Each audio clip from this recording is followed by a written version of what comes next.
Hello, and welcome to the January edition of the Cinetopia radio show and podcast. I'm Amanda from Cinetopia and your host of our monthly show where we review new film releases and interview notable filmmakers and organizational leaders in the film community. On this show, I'm joined by our show co-producer Jim Ross and show regulars Claire Strachan and Simon Bowie. Together, we review 3 new release films, Poor Things, Priscilla, and the new documentary about the legendary London cinema SCALA.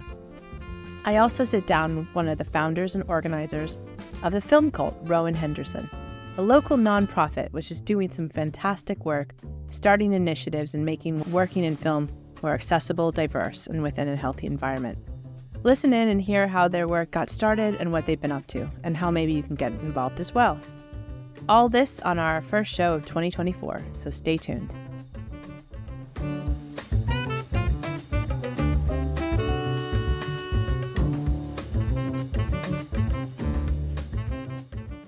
All right, so the first film we're reviewing came out last Friday in the UK. It's been out for a little bit of time in the US, and that is Poor Things. It's been highly talked about since its world premiere, I believe, which was the Venice Film Festival. And Simon's going to tell us about the film and how it actually very much relates to Scotland as well.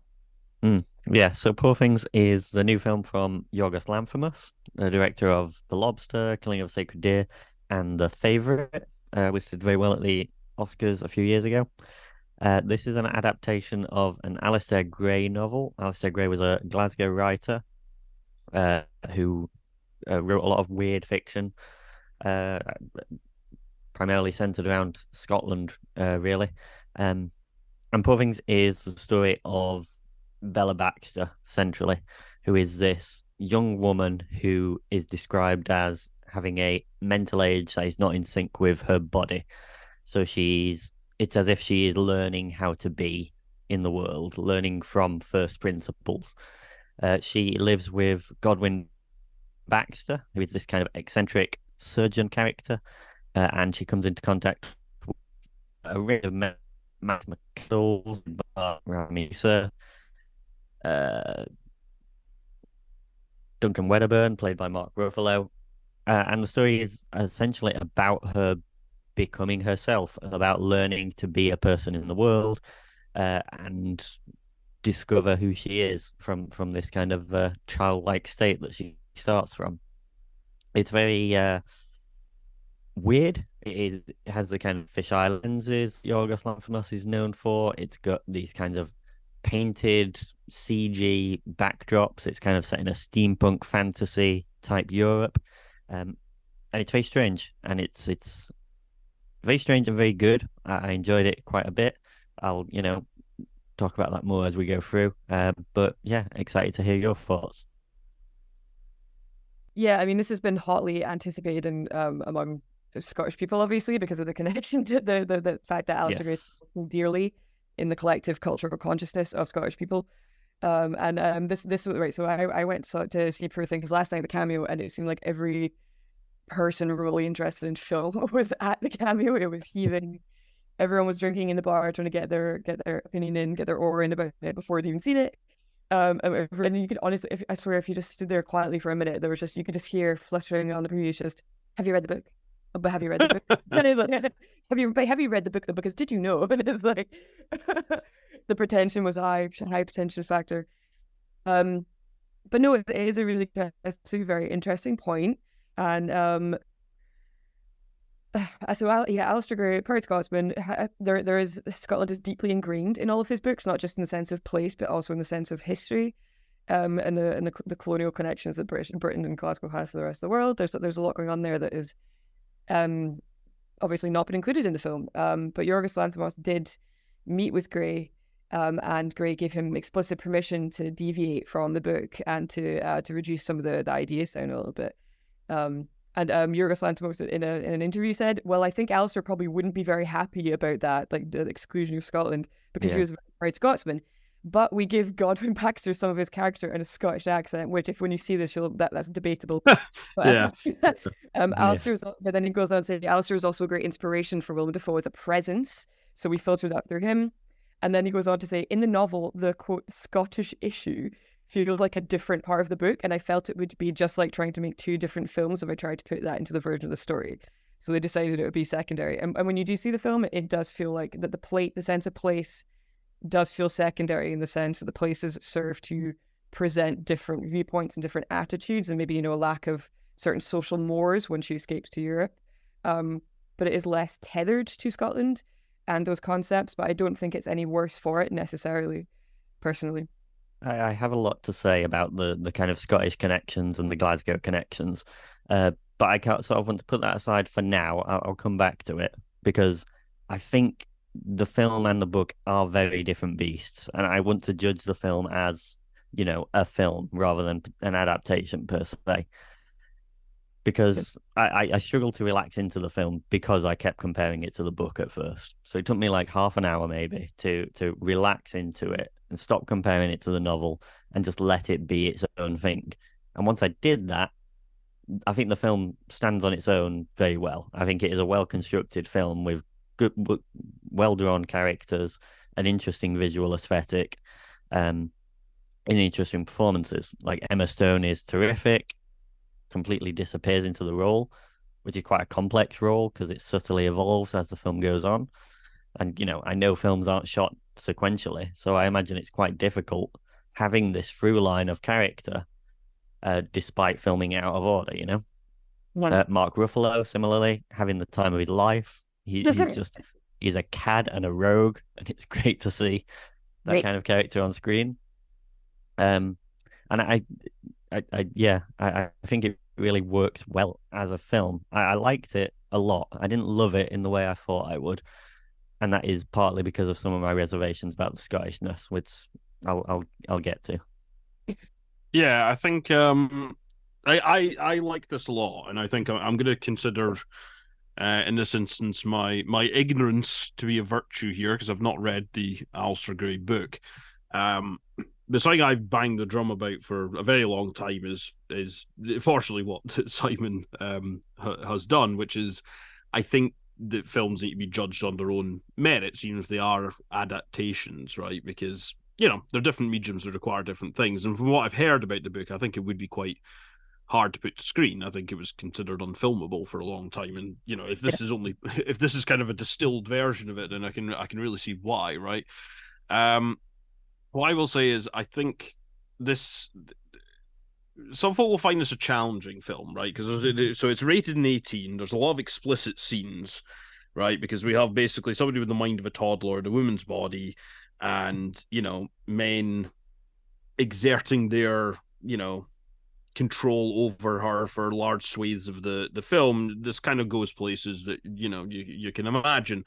But the thing is, I think it's a very interesting film in what it does here and what it does with that concept. It turns a lot of things on its head, right? I think it's got a lot to say about, you know, men's desire to infantilize women, I think, is one thing of it. And then it takes that idea and then kind of makes it explicit and shows it for kind of like quite how horrible it actually is, right?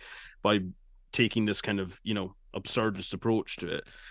And I'm sure we'll talk more about the ideas of the film and kind of how it gets into that in a minute. But beyond that, the look of it, I actually thought was really great. And I don't think that's necessarily a surprise. Like, Yorgos Lanthimos has a very distinctive filmmaking style. What I will say is it worked better for me here than it has in some other cases, right? So the sort of like the use of like super wide angle lenses and some like fisheye views and things like that. Like, this is something that's popped up across his filmography.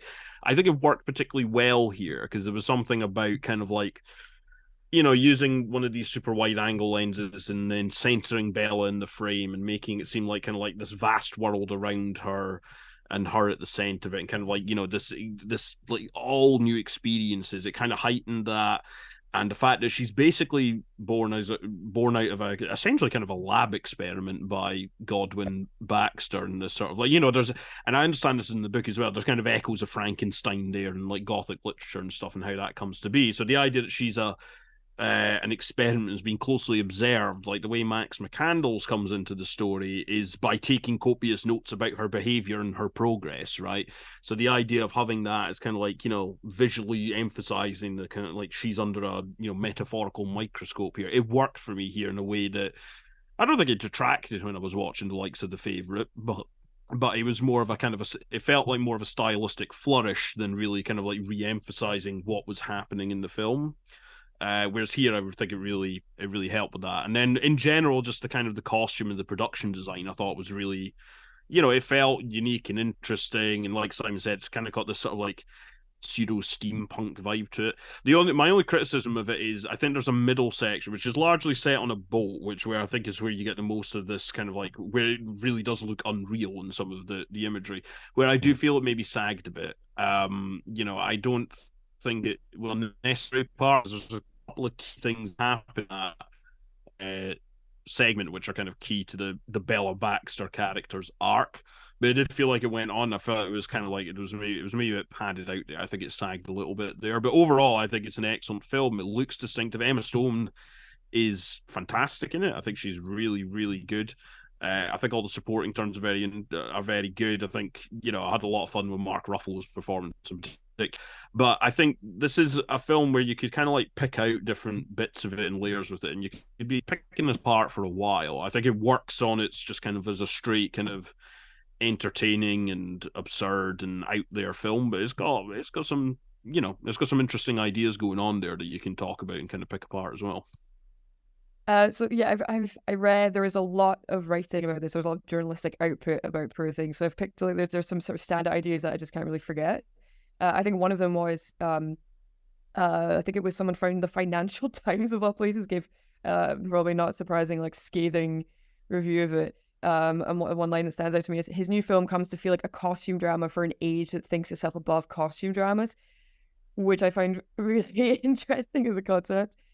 Because so it is, and then there's this notion of the fact that there is it's highly stylized. The period pieces and the costumes has really been a focal point and come to the fore. I just think that works for it so well. This is one of the reasons I love it. I mean, I could laugh and be annoyed about the fact that the accents are so ridiculous and they're all over the place, but like that it just adds to the chaos, which I love from it. And I think oddly, the mishmash of accents and the mishmash of places and styles, and the sort of like the crashing together of the Belle Epoque and then like Art Nouveau and like the future oddly encompasses the powers and then the problems of the Western world that Gray and Book lambasts more clearly and acutely in the novel. And period filmmaking is in itself is an anachronistic exercise. You're never going to correctly convey the past. It is going to always be through lens. Whenever that's not accurate, it's not real. So therefore, can we really be that hurt, or like can we realize Poor Things about it that it has this vision of a bygone era through this like intense. I find that a weird phrase as well, kind of like, a costume drama for the. I mean, I'm sorry. I mean, this is about a woman who has a infant's brain put in her adult body. I mean, you're asking for a straight costume drama with that concept. That's a ridiculous comment, frankly. Yeah, it's like it's more gothic horror than costume drama. Yeah. I mean, could the illusions of Frankenstein could not be any more acute. I mean, to the point where like Mary Shelley's father was the philosopher William Godwin. Yeah. Who is referred to, and then that's the same name as the character who plays like the Frankenstein, Dr. Frankenstein. So I mean, it couldn't really be clearer how warped this is. It's not a costume drama per se, but I thought that was an interesting point. Yeah, I mean, I agree with everybody on the fact. For me, it felt like from the very beginning, a very Yorgos Lanthimos film, and the only thing I would say is that I do kind of like some of his other films a bit more, so I was sort of rating them on that, but I do feel that the internationalness of the locations and the mismatch of everything worked really well for one story. The boat section that you mentioned, Jim, reminded me a little bit of how much I didn't like Annette and how this it's funny you say that, actually. Section for me, but overall, obviously, as everyone said, the performances were great. I'm also the fact that I hadn't read the book, but I was also aware of these kind of things that it's not in Scotland, so I was very particular of noticing where and how London was placed. And was aware of that, but was able to kind of take away from that. The thing I wasn't able to take away from was that fisheye thing, which I don't remember when we reviewed The Favourite if I was pro or against that, but I do feel like that just is like his signature note, and so I've noticed it a lot. So I just it was fine in this story, probably even more to me than The Favorite, but I enjoyed it. It was a good film. It was a good time at the cinema, and it probably wasn't my favorite film of the year, but so maybe there was a bit of hype that I was so excited to see it, and it was fine, and I enjoyed it, but I wouldn't have said it's my favorite film. I thought it was excellent. I think it was a very good film. I think I agree with you in terms of kind of like if I'd seen it kind of at the end of 2023, I don't know if it would have been like one of my favorites of the year or whatever, but I think there is an element of, I think some of this is a sort of film where I think it will get a lot of hype because it is such a distinctive filmmaker, right? You could present this without saying who the director is, and within about 10 minutes you could say, oh, okay, I think this is a Yorgos Lanthimos film, right? So, and I think we're in an age, I think, where, it's become less common, I would say, for you to get kind of big films with such a distinctive style to it. And maybe that's why, right? And then when you put that through kind of like, and then you kind of like sprinkle in kind of like, just some weirdness where you've got the general concept and then things like, a chicken with a pig's head on it, and this sort of thing, right? Do you think not too much for the modern audience to digest as a bizarre, like an absurdist image, and yet the man that I was sitting next to last night, and maybe he was dragged there by his girlfriend, I don't know, but he sat there and he kept remarking that things were really weird. He was like, "That's weird." Like he kept like saying, and then I think about halfway through, he just gave up entirely. He was just like, "Right, much to comment on." Yeah, it's crazy. I really thought this wouldn't be so as controversial a film or as bizarre a film to people. But what I was really surprised by reading around and reading people's reactions and commentary was a lot of reactions to sex and also as you're saying, like ownership. I was really interested about the sort of not the prudishness per se, but the very simplistic reading of the sexual dynamics in the film by people. So I think a lot of people took issue with the fact, obviously, that it was quote like disgusting or icky or like concerning that a person with the mind of a child is being displayed as a sexual object, and there's that kind of gray area of, is this person old enough, is it consenting, what are the dynamics here, the power dynamics. And a lot of people just said that they wish they hadn't seen it, or they didn't want to see it, if they wouldn't go to see it if they knew that was what it was about. But it's completely missing the point of the story. Yeah. I'm quite shocked at people being able to make a reading of the film like that, as if. Yeah, well, this is what I was alluding to earlier. Is I find it a remarkable reaction to the film because kind of it's said the way Bella Baxter is, like, independent of any of the sexual scenes, the way Bella Baxter is treated in the initial stages of the film, right? It's as if she is a child, right? Because mentally she is a child, right? But physically she is a grown woman, right? So it's kind of like framing this like it looks weird to infantilize this woman like this. And then it takes it a stage further when it brings in the Wedderburn character, and basically she goes on this journey of sexual discovery, effectively. And the point is that a little bit odd, and to use the phrase I see keep popping up again, icky? Yes, it is, right? Like it is, but that's the entire point of it, right? Yeah. It's like, if you're okay, if men are okay infantilizing women, but still then treating them that way when they're not actually mentioned, then you take that concept, flip it on its head, and make it this kind of absurd character that can never exist. And then, yes, it highlights it for how weird it is, right? And I find it remarkable that people can't grasp that. And I think maybe some early reactions to the film kind of like maybe didn't help in this regard, because like there is a school out there who kind of like who will focus on the sex scenes, like, oh, raunchiest film of the year or something. It's like, that is the wrong way to be reading this film. Like there's two ways that could have been read, and on the extreme they're both wrong. And I think there is a lot of interesting stuff going in on that, and kind of like how it takes a dynamic between a man and a woman in a sexual relationship, and what it says about it when it makes it these two characters, right? Mm-hmm. And I think it goes even further when kind of like Bella develops more as a character later in the film, and then has either the bravery or perhaps the naivety in this sense to kind of like challenge accepted dynamics and challenge like norms around what is considered acceptable. And it and that respect, the way that develops and kind of the way that I find it a very interesting interesting film, and it plays with it. It's also funny. It is also a funny film, right? It does some really quite, amusing stuff with it. So no, I got a lot out of it, and I think there's a lot going on. I am, unsurprised but disappointed to kind of like see these, in my view, overly simplistic readings of the film. Right. It's crazy. You wouldn't throw the bloody chamber into the bin when you're reading it, or like Bluebeard and be like, oh well, there's too much. There's abuse here. There's domestic abuse. So this illustrates, this displays, this shares the story of domestic abuse. Therefore, I'm chucking in the bin. That's not really.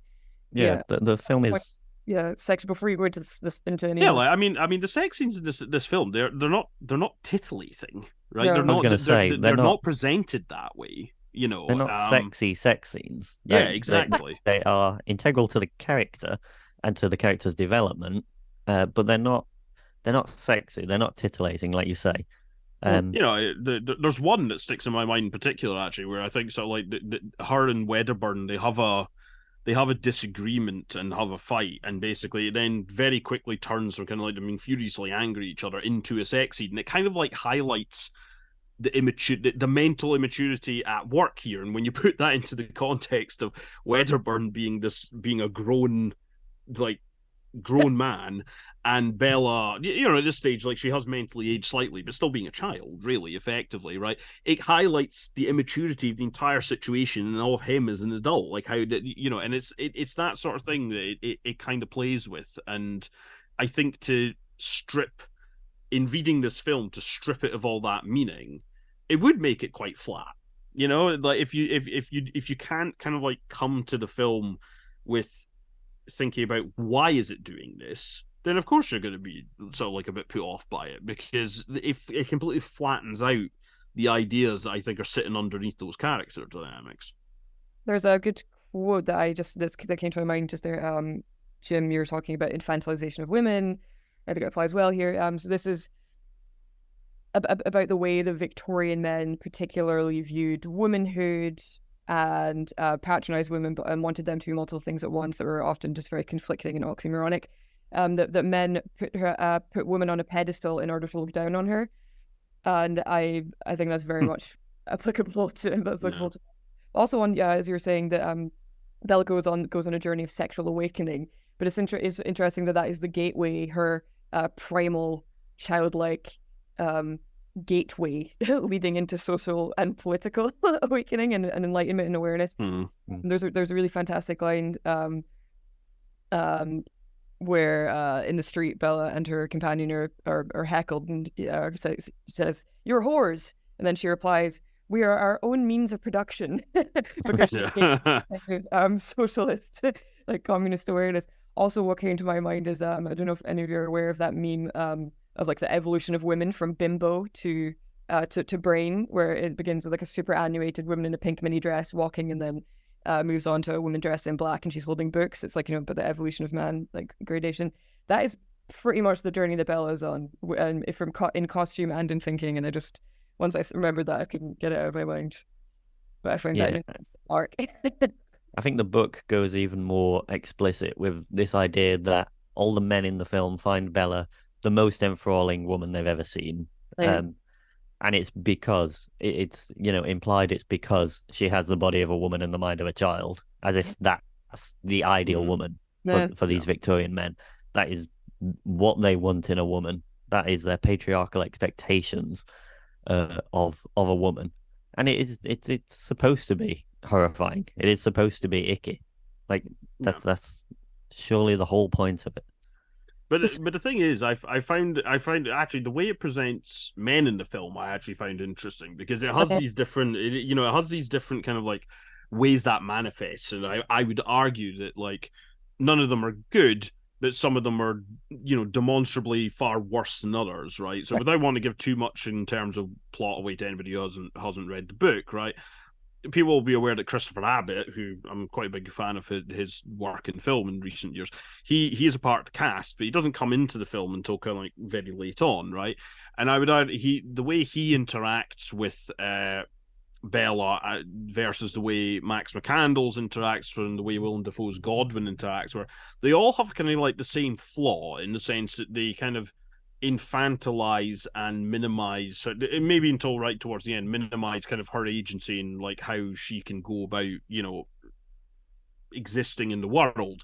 But they come at it from slightly different points. Like, one is more obviously kind of like naive and immature. Another one is more kind of like fatherly, but perhaps kind of like maybe too protective to the point of fault. And then another one is downright flat out abusive. And it's like I find it interesting to present those in different ways, because it's kind of like they all have the same root flaw in how they look at Bella and how they interact with her, but the way that manifests really comes about from kind of like how poor or otherwise their character is, right? So they're all flawed, but some are a lot worse than others, and I find that an interesting thing to look at, because it's not nothing in this film exists in a binary good bad, right? This is a film. Right. This is a film of gray areas, and I think that's maybe why, without wanting to be too patronizing, some people maybe struggle with it, because it is a film of gray areas. Some a lot darker than others, but and I find that an interesting thing, like the way Belle interacted with the three kind of like named male characters. There's a lot more incidental male characters, and I think that enlightens in kind of a more general sense. But those kind of like three named characters, the way they kind of came at it, I thought was quite interesting. Simon, you said you had a lot to say about the relationship with the book, or yeah. That I was curious what you were going to say. Yeah, so we talked about the film as a film. I think it works. I think it works well. As an adaptation, I think it loses a lot of what is important and significant about the novel. Clara's already mentioned the Glasgow connection. I'll talk more about that in a minute. But I think what it loses is the book's complex discussion of socialism. This idea that Bella comes into the world as a new being, as a kind of blank tabula rasa. And the novel has this implication that if you came into the world as a tabula rasa, you would be disgusted by capitalism completely, and you would lean more towards socialism and these more radical leftist ideas. I don't think the film alludes to socialism.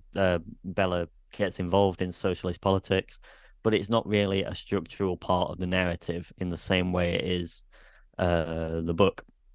And part of that is the change from moving it out of Glasgow. I think you lose a lot of the radical context of Glasgow. In the novel, Bella eventually becomes involved in Red Clydeside and these radical socialist movements that the city was known for in the early 20th century. And this simply loses that. So I know Andrew Gray, Alistair Gray's son, has said he's okay with them moving the text out of Glasgow. He's okay with them setting it in London. Yorgos Lanthimos said, I think he said this to Mark Kermode, that it would have been totally disingenuous of him as a Greek to produce a work about Scotland. That's fair enough. I can see his point. But then he said it in London. Like, surely the same logic applies to a Greek making a film in London. Well, and the difference is that the sense of place just isn't there. Like, London isn't a place in the film. It is just a setting, it's just a fantasy, steampunk London, any city, because it's robbed of that significant place that Glasgow has in the novel. Yeah. And I think,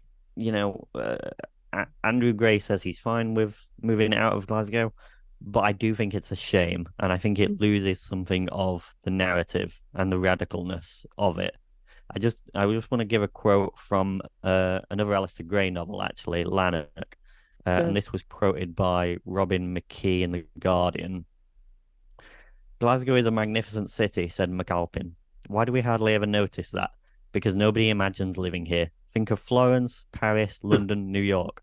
Nobody visiting them for the first time is a stranger because he's already visited them in paintings, novels, history books, and films.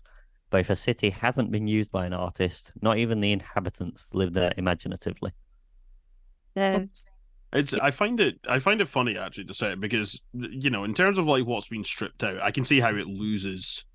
It would lose something, right? And I take kind of that point you've quoted from Lanthimos about kind of like it being maybe disingenuous. You know, I mean, I'm not sure I actually, even as a Scottish person, I'm not even really sure I buy into that. But okay, I see that line of thought.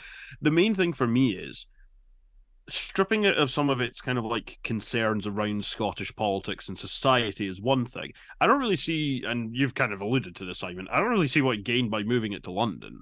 You know, and particularly when you put it in the context of Willem Dafoe, I think attempting a Scottish accent. I don't know if he was going for a pseudo Scottish. I mean, it's definitely 50% of the time. Yeah, it's definitely Scottish in some sense, but I don't know whether it's intentional. I don't know whether it's intentional. It wavers that much or not. But you know, whatever. That's clearly what he's going for.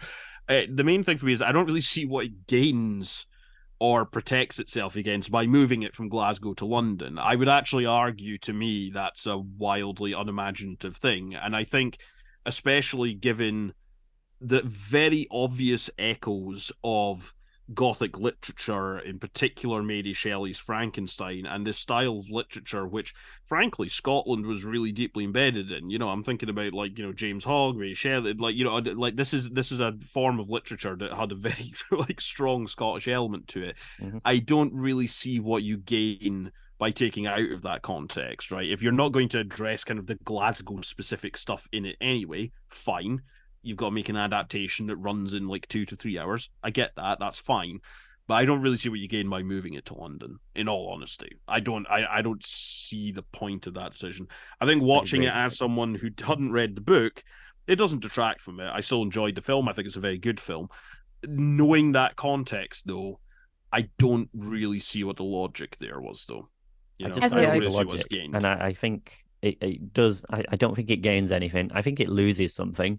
Yeah. And I think it just enforces this idea of kind of Englishness as a default in a way that, you know, Scottishness, Welshness, Northern Irishness. Yeah, I sort of disagree. I can see the concern that Yorgos would have about making a Scottish film and not having any sort of connection with that. And I think, like, just observationally, we can talk about other films, you know, where you come from matters, and that could be an issue. I also think that Lisbon was added, right? Or was that? I mean, so there was a deliberate. Lisbon's mentioned in the novel. Oh, it is, okay. But I mean, they don't spend as much time there. So. But it's that it creates this, like, who the audience is, and as you said, what they wanted to focus on, which then created this kind of international, as you mentioned, what people in the international realm of that audience thinks of in terms of Europe. And I think it would have been disingenuous to have made a Scottish film and not have delved into the Scottishness of the book. Yeah, you see, the film was about an English queen. Like, yeah, I don't know. I don't agree. I don't agree with this purely because I don't know, just the style of literature that this comes out of, and like the things that as I understand it, like Gray's novel alludes to, it's that there is such a strong Scottish element in there, even in terms of authors, maybe if not setting, right? And I am thinking about Robert Louis, Private Memoirs and Confessions of a Justified Sinner, Frankenstein, Strange Dr. Jekyll and Hyde, you know, all these things written by Robert Louis Stevenson, Mary Shelley, you know, James Hogg. All these things, like, there's such a strong strand of that. I think if he'd set it in Glasgow, or, you know, he'd set it in Glasgow, in Scotland, and that just happened to be the incidental setting in the same way London is, he could easily have been speaking in interviews about kind of like, oh, well, you know, we didn't deal with the specific kind of like Glasgow political issues, but this is, you know, so indebted to a literature movement which had such a strong presence in Scotland, and you can feel that, you know, exactly. It's more a case of, I don't think it needs to deal with Scottish politics in order to draw a link to Scottish culture, right? Because I think that the ideas in this, and kind of like mad scientists experimenting, thing, like, you know, and the things it alludes to, I think it could have done that. It could have come at it from a different angle, I think. And I actually think, and this is maybe where I come to end up agreeing with Simon more, I think by setting it in London and not doing that, it loses that potential angle. I think that's kind of minimized a little in the film, right? It's there, but I wonder sometimes if it's there because I've read these books, right? You know, and like it's very obvious where that's coming from, and that's maybe where I'm seeing some of that element, maybe why they've given kind of Willem Dafoe's character the pseudo-Scottish accent and things like that. But if it's not there, then, you know, I don't know. I just don't see what it gained from it. I think it could have added up another layer in there myself. And the point of view is like the fact that it is set in London, I think that the function of it being in London is to serve as like the most quintessential emblem of the social mores of Britain and the prudishness and those disconnections which stem from English culture, and obviously by this period, by the Victorian period, Scotland has unfortunately been absorbed, and like, you know, the like Scottish culture had been commodified. You know, tartan had gone from being banned to being a fashion statement, a fun fashion statement for the landed gentry of England to kind of play with, you know. So by that point, obviously, Scotland had been absorbed culturally, and we were expressing those same social outlooks and that level of prudishness, that control. But from that point of view, because that is what London, that setting serves, is in Bella's world, that is the constraint, that is like the epitome of, like, you know, the hotbed of capitalism, of warped viewpoints. I mean, yeah, I do get it, but I get both sides. I think there's a nuance here that we maybe all understand, but that an international audience wouldn't get. Yeah, and that's not where they were going. And I also think it could be quite very practical in terms of maybe access or sort of, you know, what was decided and what, you know, I don't know, because I didn't read into his interviews or why, but it could be a practical decision as well. The argument was that they had actors from elsewhere, so it would be, and that he'd sort of like done enough, you know, through Godwin Baxter, he'd done enough to intimate a Scottish background. But it was more, he said, like, because the actors were international, so it made sense. I mean, in my case, I'm probably also being a little bit salty about kind of like, you know, Glasgow being London. Like, you know, you're talking about who's watched George Square pop up in a car chase in a Fast and Furious film, and it's supposedly London. You know, like you know. But that's the particular thing. That's my own issue. You know, Glasgow is always being filmed apart from, and I think I read this the other day, apart from things like Under the Skin and a few very specific, or, you know, films. Scottish films made for Scottish, you know, audiences specifically, or telling the Scottish story. It's not often, it's used as the backdrop of Chicago or New York, or, you know, often, and then you have a film like Under the Skin that is firmly planted in Glasgow. And I think you made that comment, Simon, a couple months ago when you said you were looking forward to seeing this film, that, you know, when this film is obviously so planted in Scottish culture and Glasgow, and, you know, very much a part of the Park Circus, you know, there's addresses and stuff that it feels like it should be.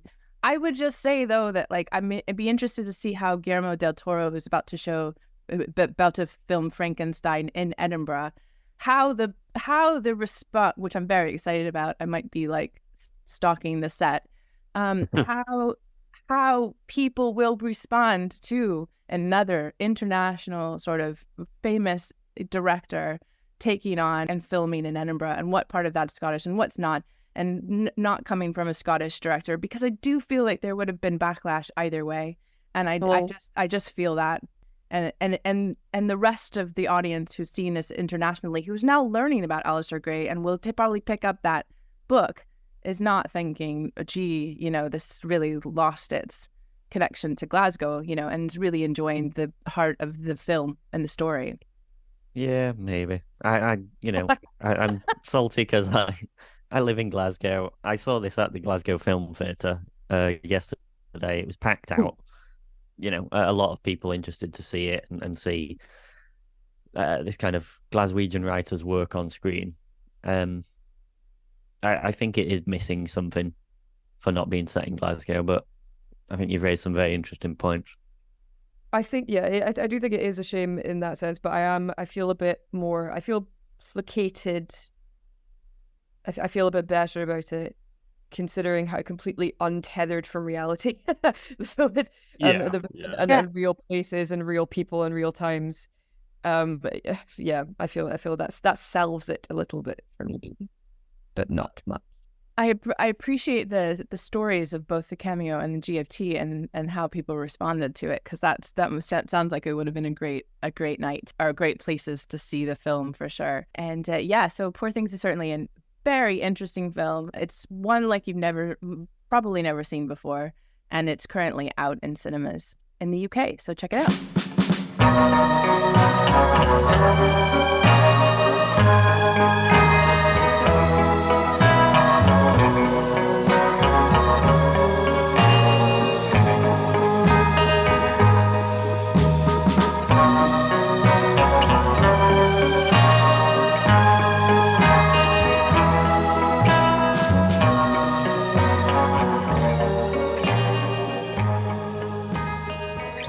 So the next film we're going to review is Sofia Coppola's latest film, Priscilla, and it is currently out in cinemas in the UK, streaming in the US, and will be streaming on Mubi. And I don't know the exact date, but it'll be coming out. It's a movie release in the UK. And Jim is going to give us an overview of this film. Yeah, so this is Sofia Coppola's latest, which it may still be kicking around some cinemas in the UK, but will be coming out on Mubi. It's had a festival run, and it is basically, as you may be able to guess from the title, it's basically a I suppose you would say it was a biopic of Priscilla Presley.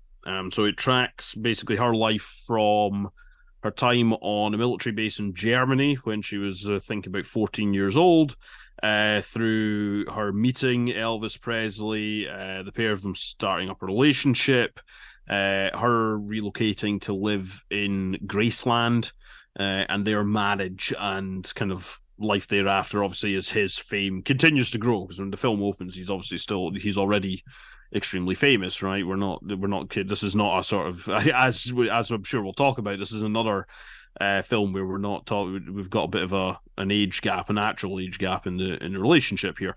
So basically it kind of tracks through kind of what she has to deal with, her experiences, her interacting with Elvis's family, particularly once we get her relocating to Graceland, and she's trying to navigate kind of like graduating from high school whilst also managing her relationship with him whilst he goes off to kind of Los Angeles to make all these movies that of course he was making at the time, and just generally kind of how she grows and reacts to all of these different kind of like challenges in her life as she kind of experiences that relationship. So I'm going to let somebody else go for it, because I'm interested to see, as it always happens with Sofia Coppola films, I'm interested to see what Amanda made of this. But I got a lot out of this, but we'll talk about it more specifically as we go in. But what did everyone else think? I think it'd be funnier for me to say that I really liked it and say why, than Amanda can just be like, and I disagree with that.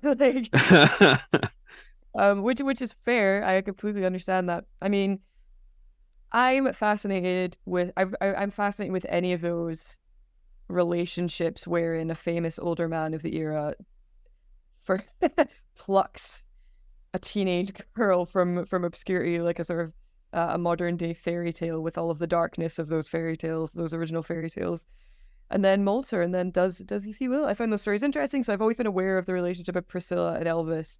Haven't gone to the extent of actually reading her book about her life with Elvis that this film is based on, but I have been aware of some of it, so it was I was eager to see this, especially given that Sofia Coppola, this is her realm, isn't it, dealing with the darkness of the teenage girl world and the teenage girl mind, which she does so well in the sense of production and in terms of world building. And I think, that was a success with this. I think it with regards to style, it's very good. It lives up to what it ought to, and it's very, very well crafted, I think.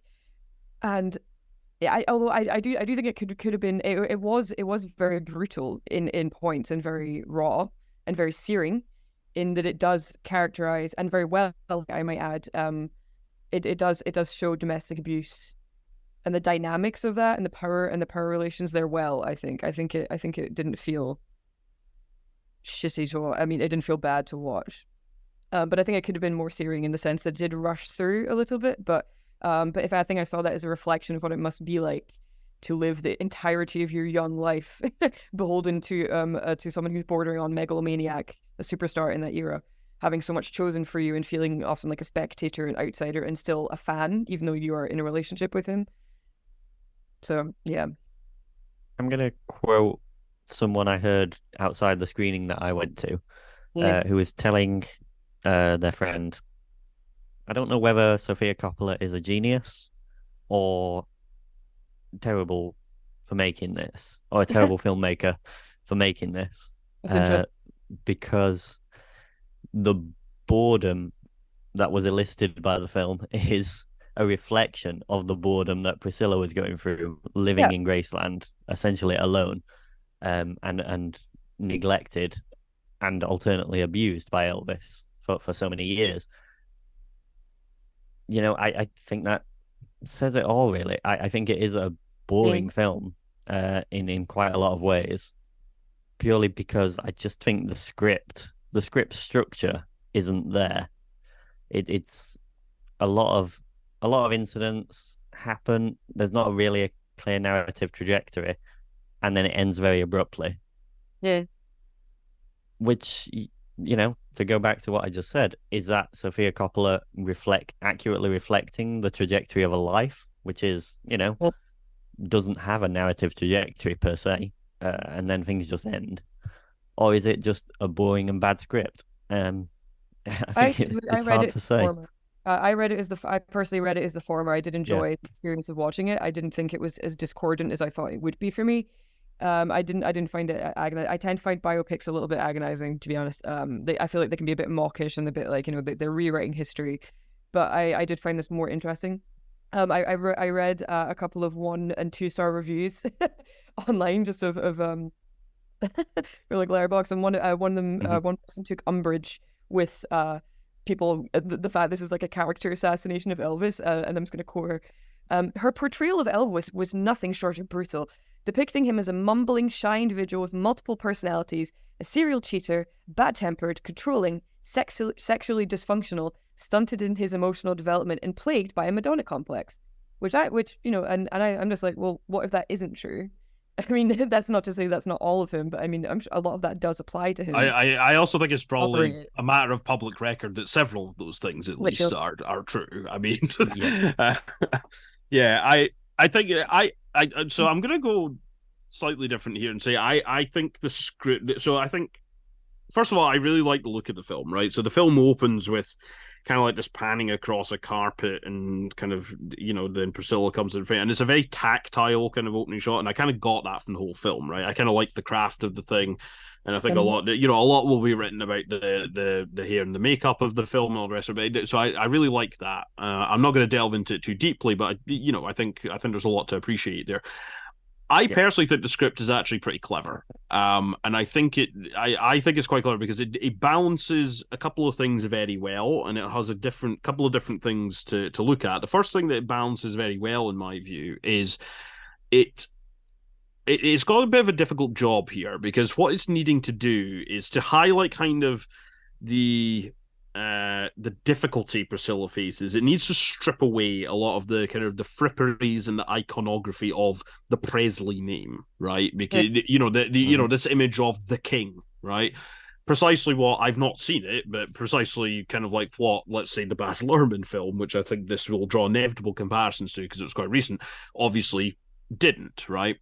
So, but it needs to maintain kind of what is alluring about him, right? Like, why did this young girl get so bowled over by the idea and his presence? And it then goes into a second thing, which is kind of linked to this, where like it's very easy to present, of course, kind of like, once you put all kind of, musical genius, heartthrob, blah, blah, blah, right? The sort of like the teenage girl aspect of it is maybe slightly simpler to put across. But in balancing that, it also needs to put across what role the adults are playing in this, right? Because there's a lot of back and forth between Elvis and Elvis's parents, actually. Like, Vernon Presley is a very kind of like overbearing presence in this film and in Priscilla's life, particularly in Graceland. There's a lot of back and forth between that and Priscilla's parents. And what's interesting is it needs to toe that line with Priscilla's parents as well, right? Because they need to get across quite why they would be so open to allowing this, and that they were bowled over as well, but in a different way. And I think in that way, it kind of it talks about kind of like, the power and gender dynamics of that relationship, but it also talks about the dynamics of kind of like how we think about celebrity in society, right? And I'm not going to go into any of the kind of like the darker examples of where this sort of thing can go. I think people can do that for themselves, but by doing that, it kind of underscores where the problems are here and where the failings were outside of just Elvis Presley, right? Elvis Presley is not painted particularly sympathetically here, but it's kind of highlighting multiple failings in why did she end up with this slightly miserable, boring life? It wasn't just a failing of Elvis, and it certainly wasn't just a failing of hers. There's multiple people involved here.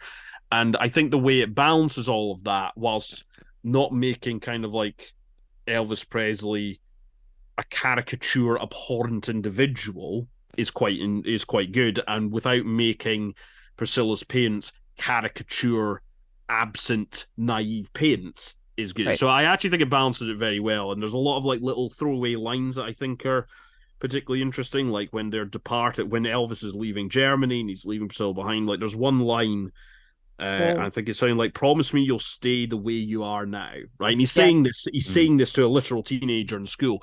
And when you put it in that context, it's just like, it's kind of romantic, but it's nauseating at the same time, right? When you put it into that context, and it's just like, it does lots of little things like that, I think, really well. So it's bouncing a couple of ideas, and then it just has these little kind of lines in there which fit perfectly in what is in some character's head is this is a great romance, but then when you put it in the context of the film, you kind of go, oh dear, So I actually thought it was very good in that respect. I thought the script had a difficult job, and it does it pretty well, I think. Yeah, I agree. There were a lot of lines that stuck out to me, and one that did stand out specifically, aside from the one you just mentioned, Jim, was when Elvis asks Priscilla to keep the home fires burning. Which it just highlights that there are so many throwaway phrases that are used, which have which on the face of it don't seem necessarily too loaded or too misogynistic, but in the context of a life, or in a life of serving as domestic anchor and the domestic constant, regardless of what your husband, of what the man in the relationship is doing, which we know, as you said, as a matter of public record, that he was a philanderer and did have many affairs and deny them. So that when you talk about the home fires burning, you get into that layered, a lot of layered things there about misogyny.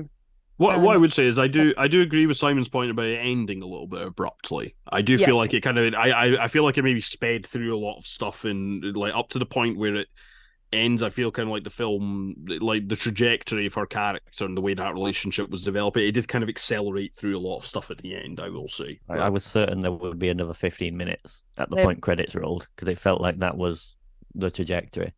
But I from the first moments, like you say, Jim, it's got these sumptuous views of like the fashion of the time, the 60s, 70s fashion. The curtains, which are so distinctive, the kind of carpets, which are so distinctive. And I think that signals this focus on surfaces and surface appearances that the film is preoccupied with. For me, too preoccupied, but I do think there are depths to it that I couldn't penetrate. I couldn't get past that focus on surfaces that I think is important to the film, but just didn't work for me. And I'm going to jump in here because I agree more with Simon. And as everyone in this room probably knows, I'm not a huge fan of Sofia Coppola for many of those reasons that you have brought up in this film. And I think I wanted to like this film a lot more. And I'd have to say I'm not a Elvis. I don't know enough about Elvis's life. I just watched the Baz Luhrmann on the plane. And then I accidentally got stuck in this whole listen to Priscilla interviews and got into the archive of everything like that. So I came to Elvis's life probably having seen the Baz Luhrmann and then seen this one. I thought it was incredibly boring, and I think it's very pretty, and I think it goes back to this like surface thing, which is just completely what Sofia Coppola does all the time and gets lauded for. And I kept seeing these shots over and over of a woman just lying on the bed and just staring into space. But I do think this film is Priscilla. I didn't particularly love Elvis, but what Elvis tried to do was show a very complex character of who Elvis is and the good and the bad. And I think there was a great deal of focus in this one. Maybe it's perhaps the performances. I know people have speaking about Kaylee being a great performance. I do think that she came across very young, which was really important. And I think that was a very explicit choice by Sofia Coppola to make her really young. He's very tall. She's very short. So there's this like real extreme. So I'll give that, like, it feels very uncomfortable, and that's the emphasis that we're trying to do. We're trying to pull out these like real awkward things. He's grooming her. He's gaslighting her. Like this is very apparent, and he's not a good character. But it's not. But it does seem to focus. Maybe it's just because Jacob Elordi is quite, flirty and attractive or something like that. But it does seem to focus still on Elvis a lot, and I feel like that story is way too much on Elvis, like, and less on Priscilla. Except I wanted to see more. People said that Sofia is very empathetic, and I don't find her very empathetic at all. I don't think she gets into the characters. I think it's very surface level, and it's very much about the fashion, fine. It's very much about the images, great. And it's very much about the music, worse than other ones I've seen. So, I mean, those 3 notes I get from every film she does, but I could have seen this film on TV. It was like a Mad Men of Elvis and Priscilla. The other thing I would also say, though, is that I didn't really buy them as Elvis and Priscilla in a way that I bought Austin Butler as Elvis, or what I felt this was like a very sugar-coated, dreamlike, like 60s, like I said, Mad Men thing. But the thing about Elvis, the film with Baz Luhrmann, is that it's garish and gaudy, and that is Elvis. And this is like the Sofia Coppola version of what Elvis and Priscilla should be, which was very fashionably hipster. And I didn't really buy that I was watching a film about Elvis and Priscilla. But the thing is, though, I would argue that that's the entire point. Like, I mean, it's stripping away these fripperies of being Elvis. And I see that's your point, but I don't really think that got into the actual thing that was going on. And if you listen to the way Priscilla speaks and who Priscilla is as the executive producer of this film, so she completely likes this film. I mean, I don't see that this emulates the character as much as it could have. It could have been much less surface level and much more complex. I have a few thoughts in response to that. So, but I see that as the tragedy of her life that is the core kernel that is being conveyed here. That that was the key. That was her core identity, and that's why she was groomed, essentially, not just by Elvis, but by all the people around Elvis. Which is what was really interesting about it, is that there was a go-between that summoned her and invited her to these parties, and her parents to be okay with it. She was groomed, and at the age of 14, in order to become this person who lacked personality, who didn't have any volition, didn't really have much going on. Like so for example, that this is mentioned like earlier on when Priscilla phones him, and she's just bored out of her tits in Graceland. Is a schoolgirl. She's alienated because everyone else thinks she's weird because she's going with Elvis. She's like untouchable, unapproachable, and she requests permission from Elvis and the family to get John after BBT, so you can have a thing on. And and then from that, there are explicit attempts to deny her that freedom, to fence her in. She wants a job and she's friends and she wants a social life. And what does she get? She gets a little white dog in a white picket fence. She doesn't get a person. She gets an animal to placate her, which is really interesting. I see a lot of allusions and a lot of like parallels between Spencer in this film, but in the sense I was about to make that very comparison. The Graceland is the palace, and then Elvis's father, who is this dictatorial running the Elvis brand with mercenary and military precision, is in control of things, and he represents the firm. He doesn't allow Priscilla to make friends with any of the female staff, doesn't allow her to have a life beyond.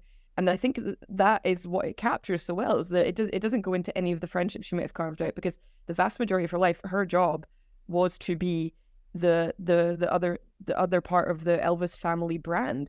And that's the same with the clothing. I think there's a lot of focus on that, and then there is a hint to that when Elvis is criticizing what Priscilla's wearing. And then there's a scene where they're going shopping, and where that may seem like Elvis is trying to make a teenage girl's dreams come true. We're going to go shopping. It's a PR exercise. It's a branding exercise. It's a branding meeting. Elvis turns up with his team, his extended team, and a group of men are sitting on a little chintzy sofa watching Priscilla changing their outfits.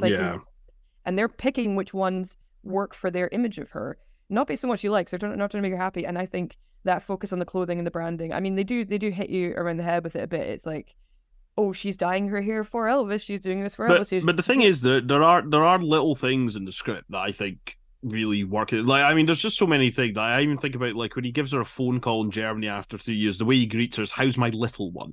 You know, it's like it's little throwaway things like that in the script where it's like this is very deliberate. Like, yes, and I'm gonna come back again because I do see Amanda's point on some of this, right? But there's that, and then like I'm actually glad you brought up the thing about the job, Clara, because that was another thing that, and it was again, it's just it's very precise phrasing they've used, and it's when she brings it up, he says on the phone, he doesn't say sort of like, "No, that won't be happening," or he says, "You'll have to forget about that," right? Yeah.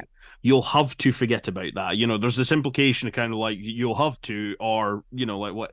So I think everything's very deliberately pitched. Where I will, just to go back to the Spencer comparison, it's actually an interesting one. And I think this is maybe where I can see some of Amanda's concerns is, I think if you take this film and have Pablo Larraín make it in the kind of like vein which he did with Spencer, it's a very different film, and I think it would probably have a little bit more focus on Priscilla's psychology and kind of getting into kind of like how she's thinking about it.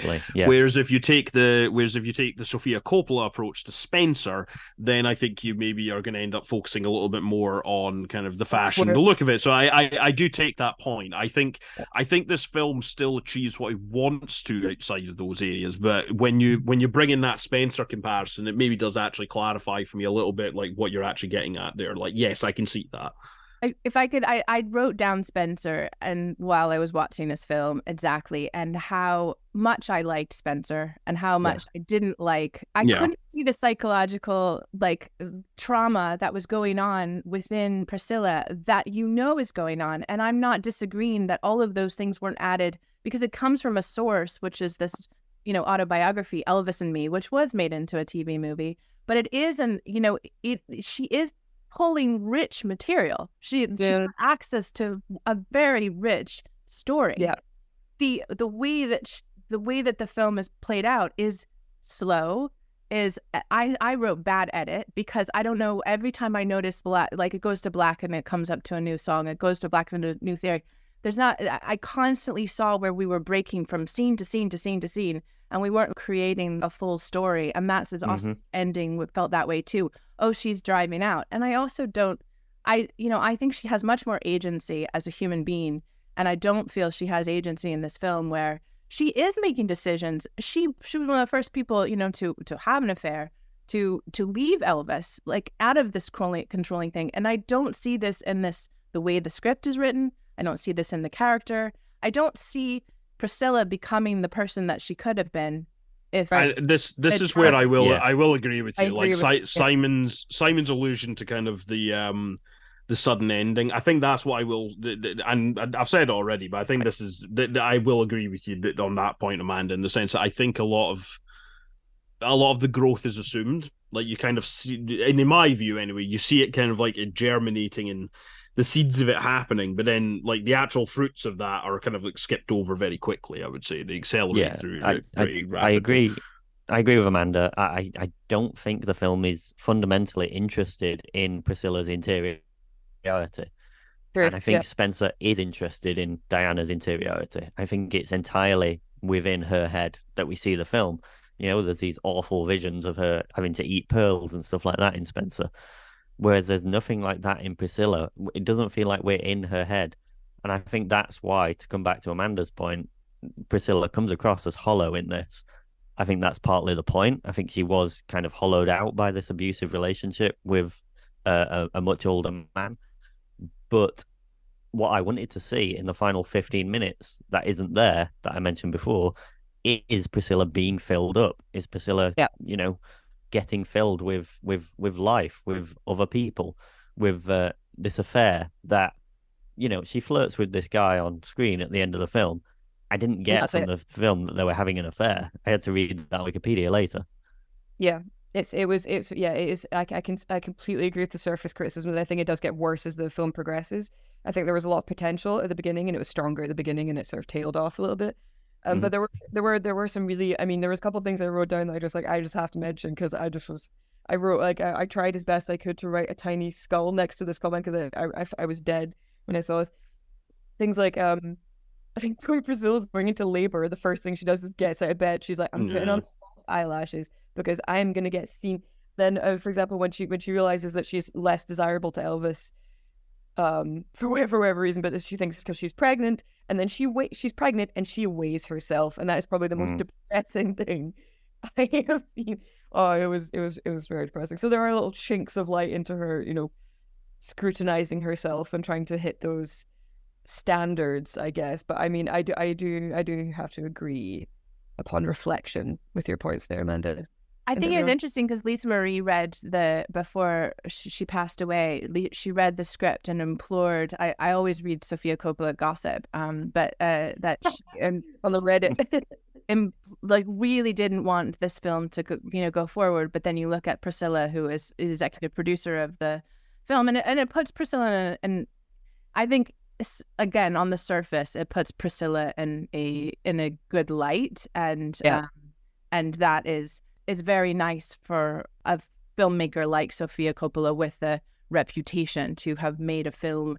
And I think conceptually, again, it's this idea of Marie Antoinette. Everyone loves. I mean, I think that even though I don't like that film either, I think that was a stronger film, and she continues to put the same thing out there. It's like, I know this is a Sofia Coppola film because of said things, but they're becoming less and less of the time. When Marie Antoinette came out, it was very much the thing, the film of the time. Throw, punk music or new wave music into the, into the Queen world and give her some, like Converse shoes or whatever, and that's cool and like hipster. And now this is just, a biopic that's kind of lazy. So I'm sad to see that. It still goes. I'm not sad to see. I'm secretly happy to see that my love-hate relationship with Sofia still goes on. There's an interesting point made about the fact that Priscilla plays into this interesting trend of the year in terms of female filmic characters. So this is from a quote from the New Yorker. From Greta Gerwig's Barbie to Sofia Coppola's Priscilla, narratives about cloistered women contending with a new political reality have dominated the cultural landscape. How 2023 became the year of the doll. The doll figure must fend for herself after the trappings of luxury fall away, revealing the precarity of her circumstances, which I thought was an interesting. Yeah, I would just say, this is Barbie is and I said this on a couple of months ago when we reviewed Barbie. Barbie is the film that we'll remember. Priscilla is not going to be one of these films. I don't think the Oppenheimer is, to be honest, but I don't think the Priscilla is going to be one of these films that is like part of the new generation. And Barbie is, like I said, as much as I hate James Cameron, is the new Titanic. It's the film that we will remember, from this year. Mm-hmm. And Priscilla is just kind of a slow, sad note as far as I'm concerned. Yeah. I think it's interesting you mentioning, obviously, mentioning Sofia Coppola's status and the privileged, deeply embedded space she inhabits in the film world, and how her connection with another person who is extremely famous, who has wrested control of her narrative and is able now, in light of being sort of free and able and having the attention that it can rewrite this with her. I find that is an interesting dynamic. I mean, you look at it that way, it is much less intriguing. It is much more two-dimensional. Well, Sofia Coppola's like an understanding and empathy should come through Priscilla as coming through that kind of dynasty of a world and understanding it. But I also really, this is my main angst over Sofia Coppola, is that Sofia Coppola makes films about privilege and about, people living within, someone said, gilded cage, and doesn't get the same attacking that other filmmakers get when they make these kinds of films. And I would point to Joanna Hogg and I would point to Emerald Fennel, and I'm not sure why. I'm not sure why we're just okay why there's not as much criticism with Sofia Coppola's work, and there seems to be more with other female filmmakers who tackle similar subjects. Well, if we're going to go down the Saltburn route, I can tell you why with the case of Saltburn. Okay. Let's not get into a full review of Saltburn, right? But that's a film that I kind of enjoyed as I was watching it in places, but thought was empty and vacuous. And in retrospect, bleep word, hate it. But to take the Emerald Fennel one, and like Promising Young Woman, like we did on the show, right? And I think everybody's aware of the fact I wasn't keen on it. It did some things well, but ultimately just didn't really work for me. That's a much better film than Saltburn. I mean, Saltburn is a poor film in my view, and if we're going to go into like why Emerald Fennel is getting, and I don't think she should get attacked. She made a film, right? She didn't, like, she's not done something heinous. But like the reason that criticism is aimed at that film is because its class politics are completely vacuous, right? Wow.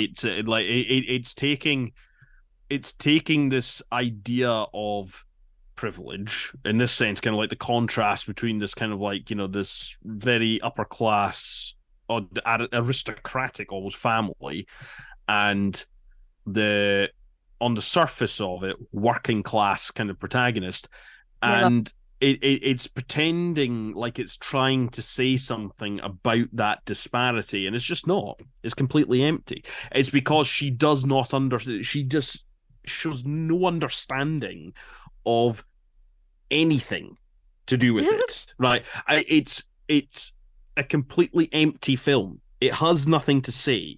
It has absolutely nothing to say. Now, to go back to kind of like, let's say the Priscilla instance, I think Priscilla does have something to say. Does it say it in a particularly necessarily engaging way? Does it examine it to the fullest extent it should?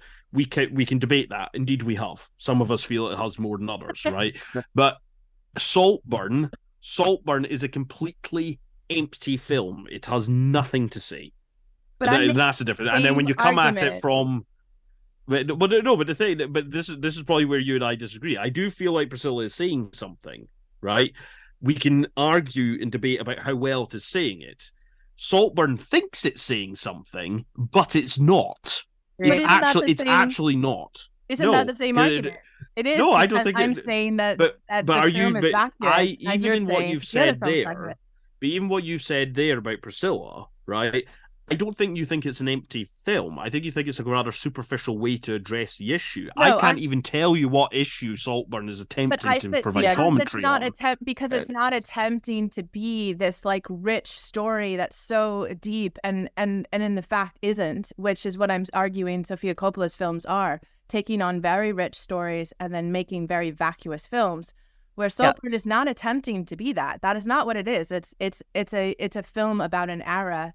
And it's about like, it's a crazy shock value kind of like cult classic that will come about. But in that case, why does it focus on anything? But in that case, why does it focus on anything to do with kind of like Jacob Elordi's character paying Barry Keoghan's way in bars? And why is it focusing on the titles? Because it's trying to like the one aspect of it that's kind of the evil, like insidiousness, is uncaring sort of like world that throws people away, and it is kind of like neo horror sort of thing. And I think that's why it is, because Jacob Elordi's character is very like sexy and whatever, but he's just but it's not supposed to be the kind of film that Priscilla is trying to be. It's like a big party, and it's an era film. But I don't know, maybe this is where we start getting my personal politics. This is part of my problem with Saltburn, though. Yes, I mean, maybe it is trying to be a big party, but it's trying to be a big party. It's entirely inhabited by upper class twits.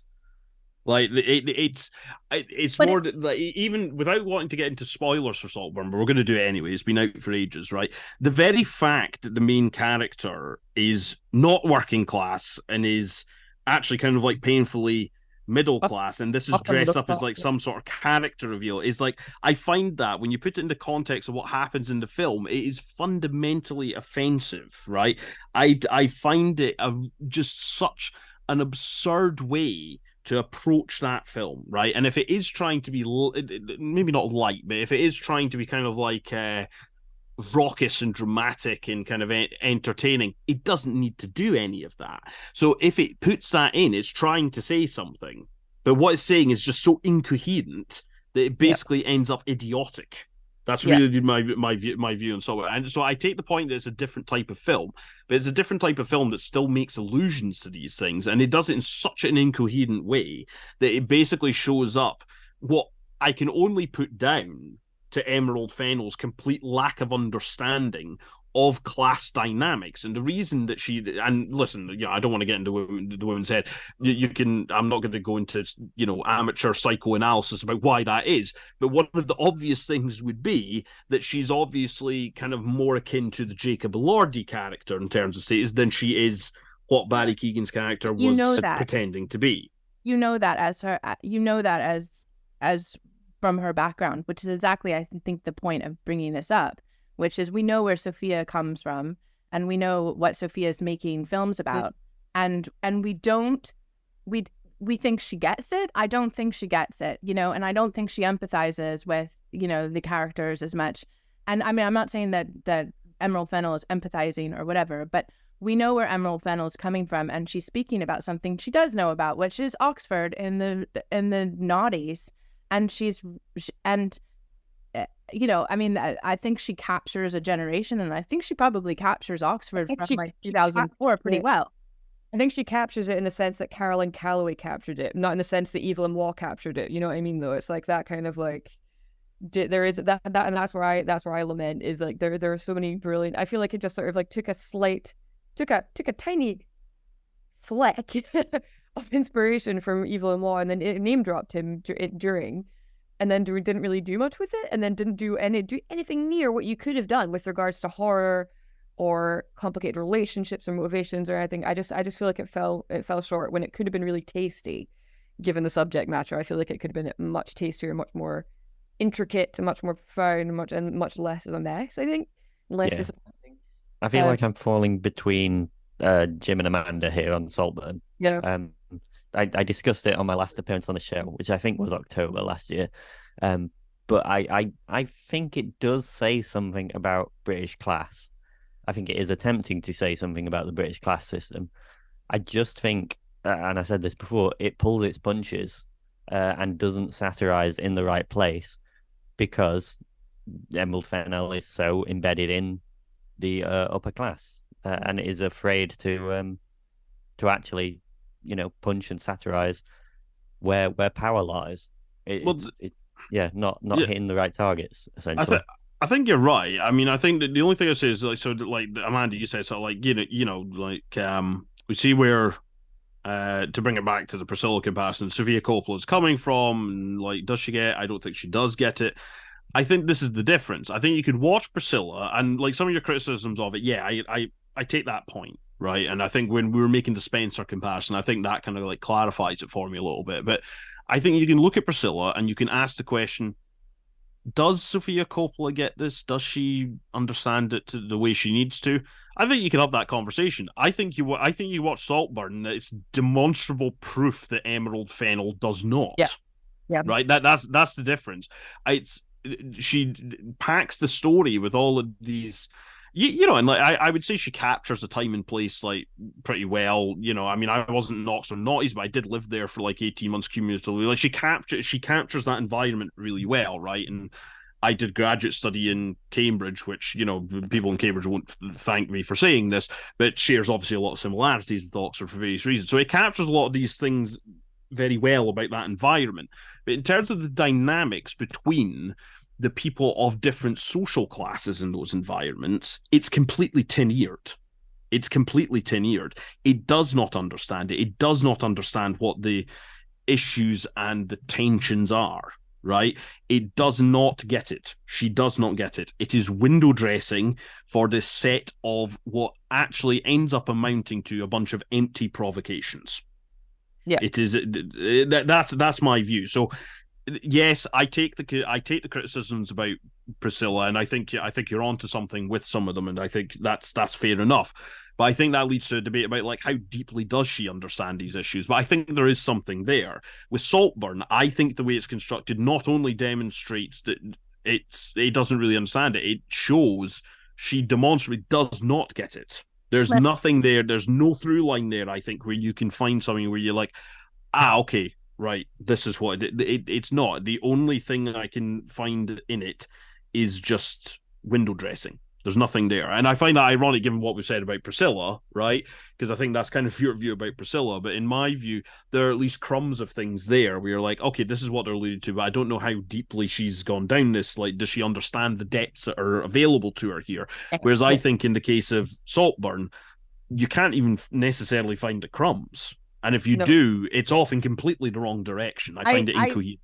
I disagree, having gone to school in that period of time and also not coming from an upper class and being around a lot of upper class people, that she doesn't get it. And there isn't a little element of insidiousness that is very apparent in every single thing that the family and Jacob Elordi does in the film. But I also think that what that film is trying to do, or the way that it's been put out and the way what it is not to be this hard-hitting, rich study. And I think that Sofia Coppola gets away with doing something that's supposedly so artistic and deep, and it's not. And so I just think that all I'm saying is that it's not the best film I've ever seen, Saltburn, but it's gotten far more flack for what it is than anything that Sophia's ever done. And that's why I brought it up. Yeah. Same thing with Joanna Hogg, but is doing films around this sort of world and gets a lot more criticism than other people. That's just true. If anything, I mean, aside from I do understand where I do partially agree with Jinx about, but I think a lot of my beef comes from the last chapter was too rushed. I feel like it could have drawn out that discovery that there were much more insidious things at play, and then sort of looked at the mechanisms and the plotting and enjoyed that a little bit more instead of just...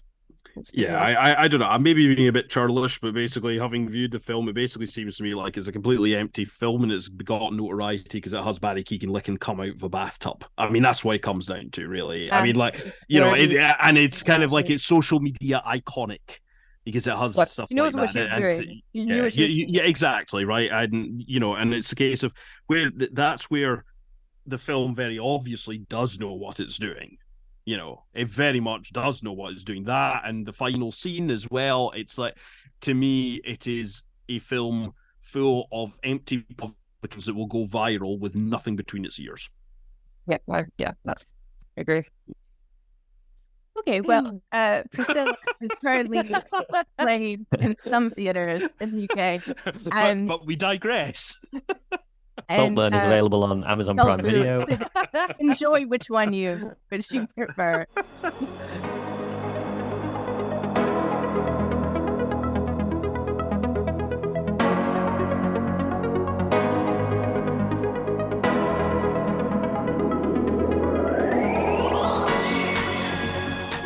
Okay, so the final film we're reviewing on this show is SCALA, with 3 exclamation points at the end. It's a new documentary currently out and will be currently out in cinemas around the UK, but it will be on BFI Player on the 22nd of January. And Clara, will you tell us what this film is? Yeah, so SCALA, or the incredibly strange rise and fall of the world's wildest cinema and how it influenced the mix-up generation of weirdos and misfits. So SCALA is described as an anarchic, uproarious, and ultimately heartbreaking big-screen documentary telling the riotous inside story of London's legendary SCALA cinema between the uproarious period of 1978 and 1993. So yeah, it's a base and essentially an ad for cult of underground cinema, and also sort of like a love letter and a nostalgia piece to underground cinema and the cultures which grew up around these film theaters, which were run by really passionate people with excellent taste and with a kind of anarchic attitude to life itself, perhaps I would say.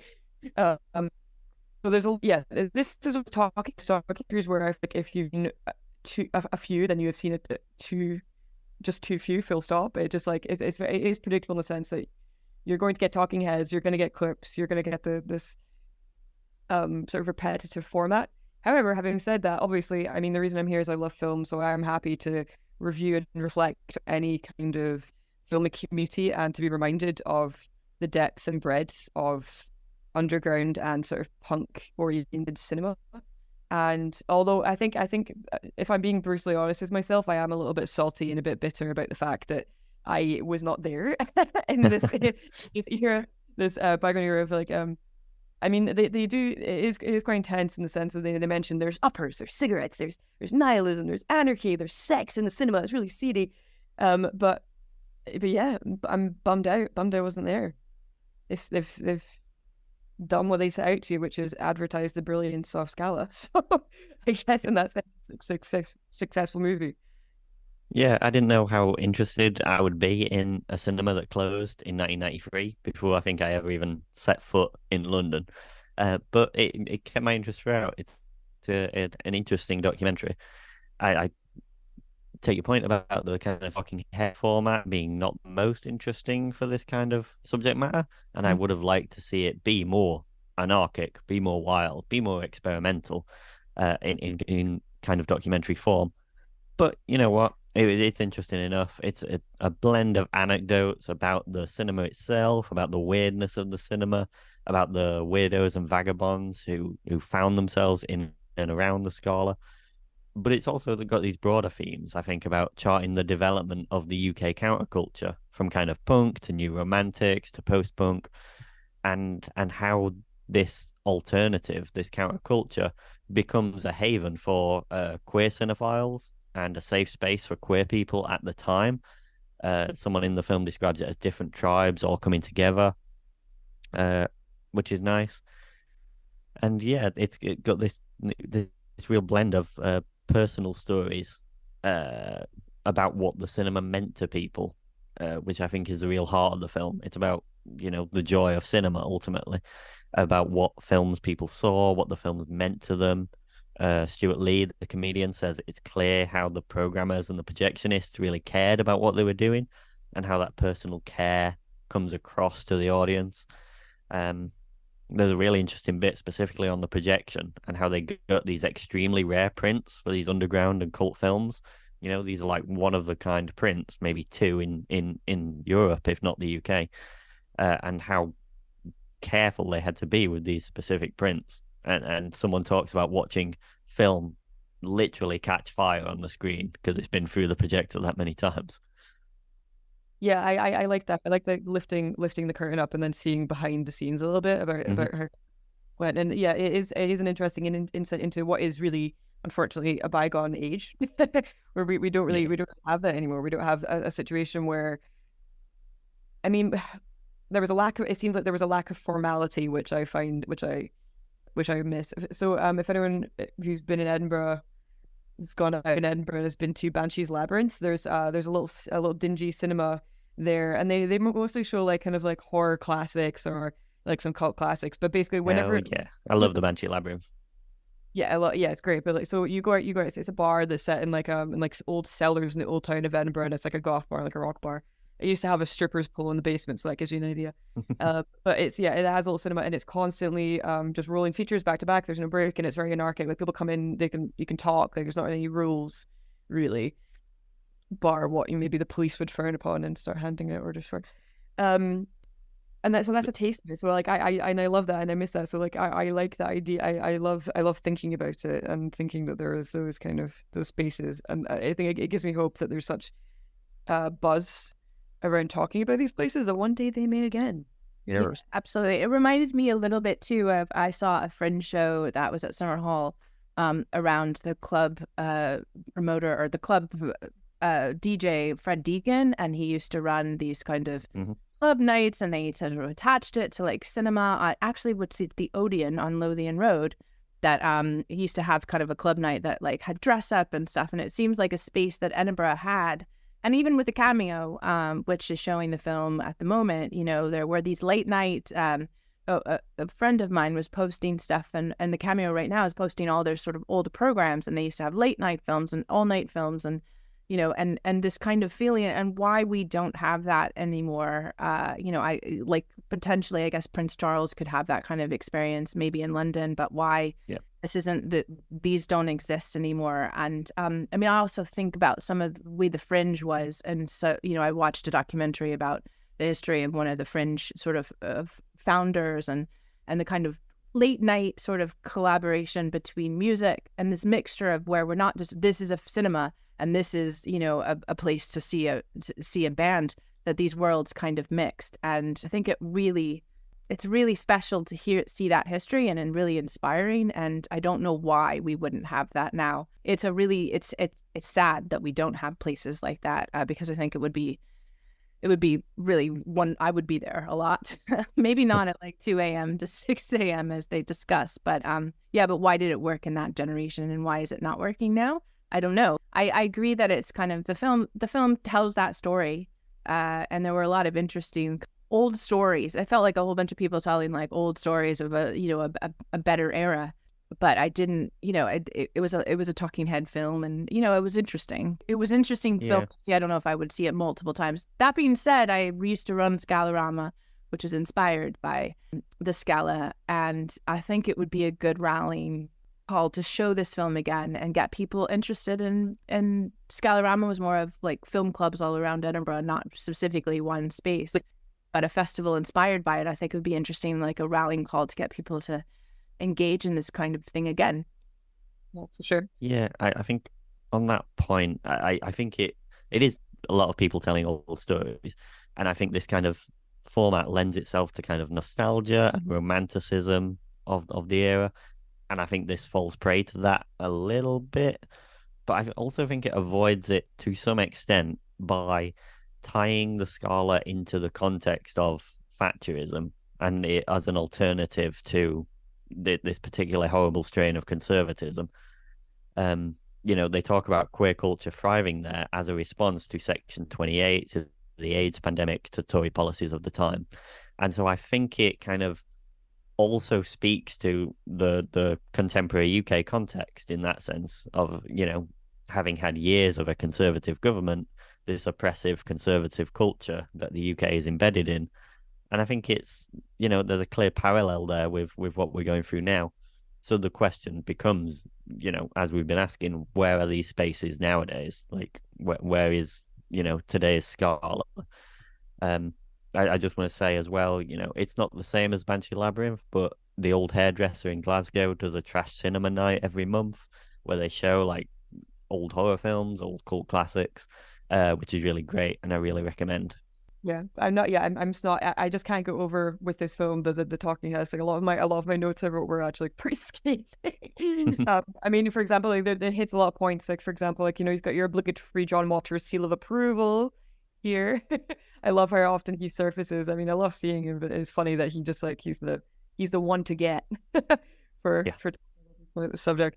But it, this film serves a purpose, and I think what you were alluding to too, Simon, is it brings up questions that we should raise now and discuss. Where can we? But I also think it brings up, and something that we're looking programming in the future for Cinetopia Doc is what these spaces mean, and what the spaces aren't just about showing films, and it's not about having this perfect program or having this perfect DCP format, and it's like the black box and you can't hear anything and there's nobody having like whatever like sex in the back or something like that. Like this is about building a space that is part of its community, and it's about and supporting its community, but also perhaps being politically active. And I think we have to think about what it's not just necessarily cinema, but what these kinds of cultural artistic spaces should be. Or can be, if we don't sort of see them in the boxes of some arts funding, and it has to be this and it has to be that. I think it's interesting to remind ourselves of what a cinema can be. Yeah, I mean, I said it was a film about a cinema that closed before I even went to London, but I found myself thinking throughout the film about the great cinemas, particularly the rare cinemas that I have been to, that I have loved. The old Corner House in Manchester, the Prince Charles in London, the Peckhamplex, the Belmont in Aberdeen, the Glasgow Film Theatre. There's a community cinema in an old carpet shop in Glasgow Southside that I can't remember the name of, but that's still going. That's great. But yeah, I was also reflecting on how many of these cinemas have closed and how it's important to cherish the cinemas we have while they're there. I just wish that at the point I'd mentioned Talking Heads and being scathing, I was meant to lead on to the Talking Heads format was a little bit was dragged for me. That is until we hit the interview with an older lady with an accent from a really bygone age, saying, wearing a black leather jacket, talking about how she likes to watch horror films there, like some pretty gory horror films. And then she says, I don't go out if you're wanting to chainsaw somebody or anything. Like, it's absolutely, I find that was a really good gem. So they dug up a lot of really good, a lot of file footage. And as you mentioned, Simon, I really like the focus on thinking about the way that spaces can be used, and saying that space provided us a safe space for women to safely watch blue movies and seedy movies instead of having to go to like a seedy porn, and that you could actually be exposed to these things. And but from auteurs, sexploitation films from auteurs like Russ Meyer, with Faster Pussycat Kill Kill, and for queer culture, so like having those revelatory experiences, watching things like Sebastian and Red Fever and whatnot, which are things that we all do now, in the privacy of our own homes in isolation, without feeling a sense of community or being sort of exposed to things that we've not actively sought out ourselves. Mm-hmm. There is that kind of push element of having a space that provides you things that you would never have come across. But which we need. Yeah. We need that. Yeah.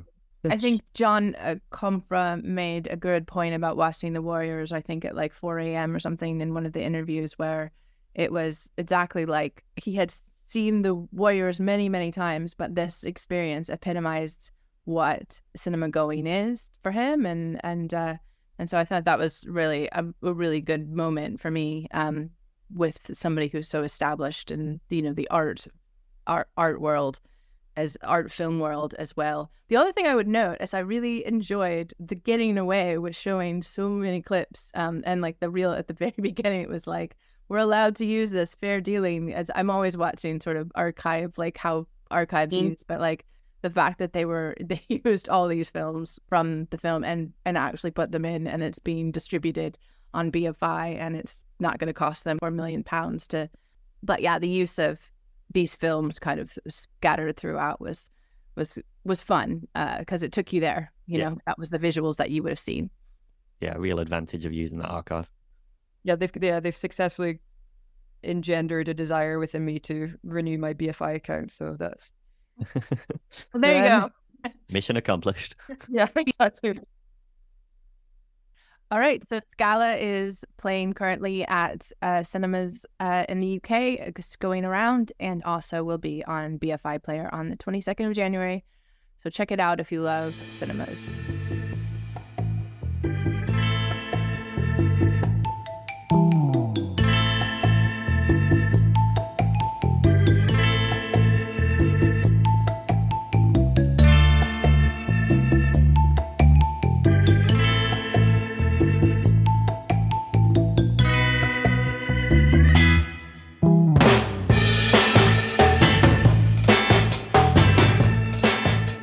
So hello, and I'm back. I'm with Rowen Henderson from the Film Cult. And Rowen, how are you? I'm good, thank you. Tell us a little bit about the Film Cult. I've been very curiously following the work that you've done over the past year or so, couple years, but I'm just curious how it all started and why you started this whole project. So I think it's all about recognizing how weird it is that a medium such as film is made in the environment that it's currently made in, this really stressed out, overworked, almost not creative environment, and that actually has loads of consequences on the films that are getting made and the people who are making them. And so myself, and then all the people that I've been around who've been getting into film and looking to, make films, once they enter the industry, they sort of realize that it's a totally different environment and that it's actually quite a toxic one. And that's never sat with me properly. And so we thought we could make something for the people that can't tolerate that. And the idea is that these are actually voices we're losing when people drop out of the industry, and it's often not their fault that they're not able to sustain in these environments. It's like if you've got a chronic illness or you're struggling with mental health issues, all of these things are sort of immediate red flags for an industry that does not support those things. And so if we can support those things, if we can create a place that people can come and make films in the creative manner, in the way that I sort of imagined the film industry before I saw what it was, then it will show in the films as well, and we'll get some, really diverse and powerful films from that. Yeah, I mean, that's absolutely essential. And I think one of the things that's important is to have spaces where you feel inspired and informal or things, because I do feel like it feels very exclusive, or we've always been told this space is very exclusive, but that's not, or discouraging in a lot of ways, or competitive. So it was really interesting just from the original marketing and sort of the things that you started, that I kind of gathered that was what you were doing. But I also really like that you're making tangible steps to tangible services that are helping local filmmakers. And I think very particularly the equipment share is something that is so needed, and just amazing that just you all started and is sort of blew up this year, right? And if you tell me a little bit about that and how you came to that being the first action, that'd be great. Mm-hmm. Well, you're so right that it needs to be tangible effects, and it was really good getting everyone together and having all the discussions, and honestly really inspiring to have all these people coming to us and being like, I feel the same way, I've had the same experiences in this industry, I got into this for a love of film and culture, I didn't get in for all these other things. And it's so nice that there's people who have the same opinion, and then it's like, okay, so we're all here and we all share the same opinions. What can we do with this, and how can we start building something different? And so I think we originally set out with some goals to do the equipment share to solve the equipment side of things, and then the Fair Film Project as well, which is another one of our projects that we'll be doing soon, which is just about proving that we can make films in a different way. And the equipment share ended up coming first because it feels like the sort of bedrock is, if we can solve the equipment thing, we can move on to all the other questions. So it was just, it's around the accessibility of equipment, and film's a very expensive medium to make in, and when things are really expensive, it immediately becomes inaccessible to a huge amount of people. So things like the tool library here for power tools and ordinary libraries, they're all built on the same concept of, if we can pool our resources together and share it amongst us, then we can bring the prices down and make it accessible. So it was just about that, and we put out a call saying that we're wanting to do this thing, and then people who believed in what we're doing here, they were like, I really support this, and they donated equipment. So we've just been getting donations of equipment, building up this library, and then people can come and book stuff out for their projects, and it's been really lovely and wholesome and exciting to see what projects are getting made. It's music videos from people who've just graduated, or it's people looking to get back into the industry after leaving for a while, or passion projects, and it's all these sort of things that wouldn't normally have access to this equipment. So it's nice to see that people then can access the tools to filmmaking, and it's not so guarded behind the money aspect of it. And how many people have taken advantage of it? Quite a lot. I sort of spreading the word. I think, again, I don't know of another example of this locally, and I think it's just fantastic, and it's great to know that you're there. Yeah. So I think we launched in October, so 3 or 4 months ago, and we've managed to support 25 projects to date. And on our website, we've got all the numbers as well. It's quite exciting to see how much money people are saving and how much equipment they're accessing. But so, yeah. Yeah. That's incredible that you've gotten that much resource. I'm curious about also your the Fair Film Project that you've just launched this past weekend. We're speaking before it, but this podcast will air after, so you'll have a lot more insight. But tell me what this is, and what the initiative, why you plan to create this initiative. Yeah. So now we've got the equipment side sorted, basically, or as best as we can for now. We've then decided that the next step would be to put the philosophies behind it and the shared values of our group into a production, and then see what we can explore through that, and whether we can show that making films in a different way is possible. I'm so convicted that it 100% can be done, and we will get brilliant films out of it. But I think once we have something tangible to show people, that will be that'll be the proof. So we're bringing people together, and we're just starting our conversations to talk about like, what do we need to consider, who do we need to consider, and making that sort of an open dialogue rather than just us deciding what that is.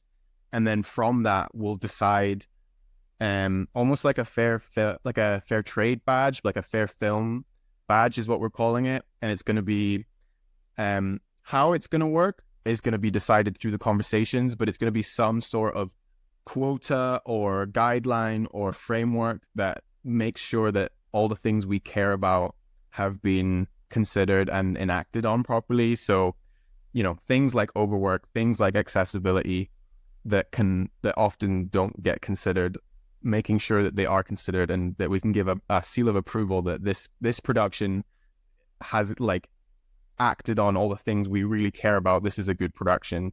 And then we're going to try and facilitate some film projects, maybe with different groups, maybe with different creatives, and making those projects explore like underneath this guideline that everyone will have set out beforehand. And then we'll also have the opportunity in those projects to explore different ideas. So again, this depends on what people bring forward with the conversations and what they really want to explore. But from conversations already, there's been a lot of speak about, you know, what if we tried getting rid of the hierarchy of a film set and we tried doing it in a different way? And so one project could be that. And what if, you know, we can explore different mediums and how that applies to animation or film sets or all these things.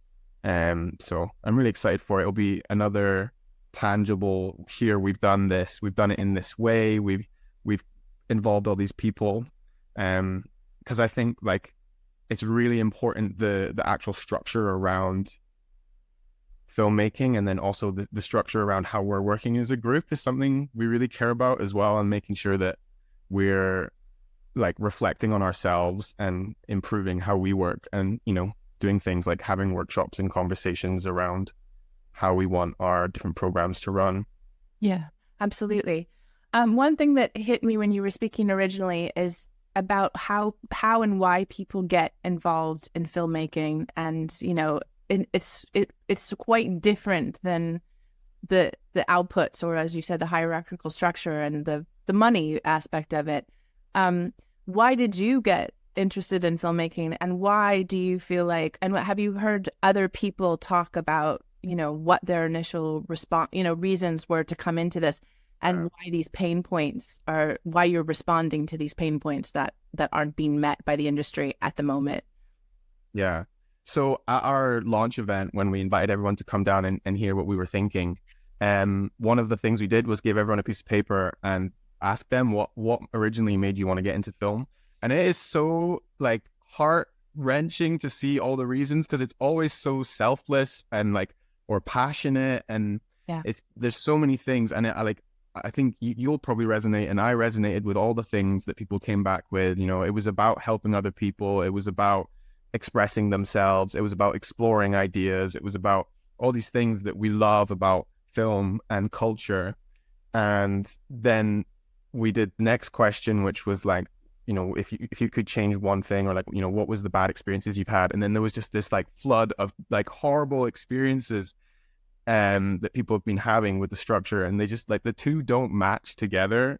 Yeah, it's like we all agree how powerful an amazing film can be. Why are we making it in this way? So I think that was like a really nice confirmation that people feel this way about a medium that's so important to all of us. Yeah, absolutely.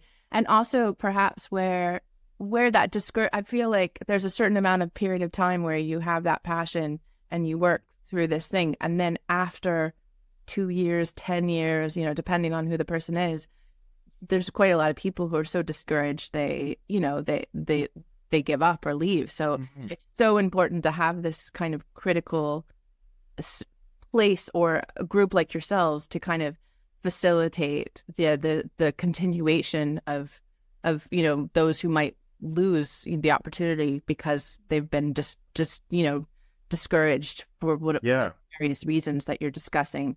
So I think that's amazing. I also just like the idea, and I'm going to ask a question of why Edinburgh, because I believe we're both Edinburgh based, but and people might say, why not London, or why not Glasgow, or whatnot. But I just was to say, I really love the idea of experimentation and what you're doing and trying, and that we need more experimentation and more or less people telling us this is how it's done. So I really appreciate that, and can't wait to see what comes out of this project that you're starting. But why do you think Edinburgh is a really good? I mean, is it just because you live here, or is it? Why do you think it's a really good or interesting space to create this kind of this kind of project? I think it is just because that is where most of our members are, and we. There's also a lot of film schools and like film student going on here, and I feel like maybe before you get into the industry, you've not quite formed that, or at least the film industry hasn't impressed on you this is how films should be made. So people are maybe a bit more ready to jump into something like exploring the form of how you make films. But it is just because we're here, and we would love to take it to other places as well. Like, I think one thing we're passionate about as well is specifically in the north of Scotland, there's a lot less resources and support, and just from your geography, you're disadvantaged when it comes to filmmaking. So that is something we want to explore. Just we need to build the capacity within ourselves to be able to support these things.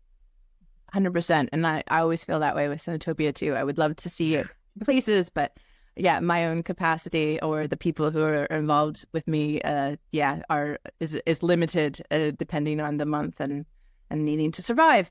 Anyway, also I guess the most important thing is, how do people connect with what you're doing? Are you looking for more members, or how can you get involved and to let people know so that they can sort of follow along with you? Yeah, we are always looking to get more people involved. Like, the more people we have practicing filmmaking, the better. And we want this to be another avenue. So rather than I'm discouraged, I can't do this anymore, it's like, oh well, these guys might hear me out, and maybe I can take out some kit, I can make my project, I can maybe get involved with the Fair Film Project. Absolutely. We have we run orientation events every month, usually. And that's where you can come along, and we'll just explain what we are and what projects we are and how you can get involved. You can meet sort of some of the people involved as well. Okay. But yeah, again, it's the old like social media, website, get involved. Yeah, but it's good to know you have a monthly sort of communication, because that's kind of a regular thing that people could, if they're listening to this, could join next time. But yeah, great. I think it'd be worth saying as well, like, that you're not committing to anything, you're just coming along to hear about it, and then we have loads of different places you can plug in. If you're really busy, as a lot of us are, you can end up on a list where if anything comes up we need help with, we can put it out to this list. Oh, we just need this one-time help moving this thing. Or if you want to be more involved, we've got like regular roles that we're needing filled as well. So all of that jazz. Great. Well, Rowen, thank you so much for taking the time to talk to me, and I'm really encouraged by the work that the Film Cult is doing, and looking forward to seeing more of what you build and create and experiment and everything like that. So thanks for taking the time to talk. Thank you so much. I'm so happy that we're finding other people as well, and other organizations that support this, these concepts behind filmmaking. So it's so nice that you've reached out and are joining in on the conversation around it. Great. Thanks again. So that wraps our show for January 2024. To check out other episodes and interviews we've done, please go to our website, cinetopia.co.uk. And you can also check out our various events that we run across the year in Edinburgh and beyond. Thanks again, and see you next time.